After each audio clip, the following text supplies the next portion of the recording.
ஸ்ரீ குருப்பியோ நமः. ஆண்டாள் திருவடிகளே சரணம்.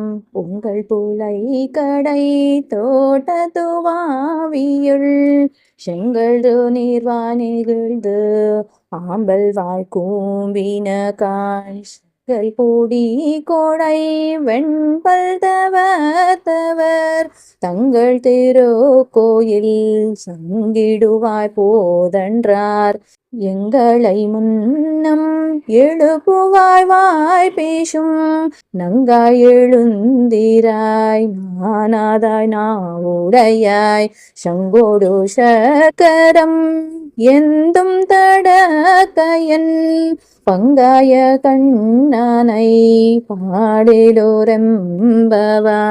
ಈಗ ಇದರ ಅರ್ಥವನ್ನು ತಿಳಿದುಕೊಳ್ಳೋಣ.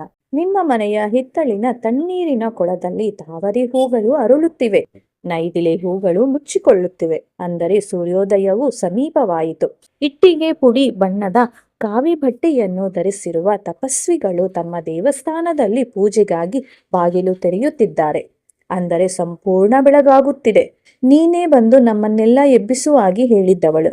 ನೀನೇ ಹೇಳದೆ ನಾಚಿಕೆಯಿಲ್ಲದೆ ಇನ್ನೂ ಮಲಗಿದೆಯಲ್ಲ, ಏಳು. ಶಂಖಚಕ್ರಧಾರಿಯು ಅಜಾನುಬಾಹುವು ವಿಶಾಲ ನೇತ್ರನೂ ಆದ ಸ್ವಾಮಿಯನ್ನು ಕುರಿತು ಹಾಡುವಂತೆ ಎದ್ದೇಳು ಎಂದು ಗೋದಾದೇವಿ ಕರೆಯುತ್ತಿದ್ದಾರೆ.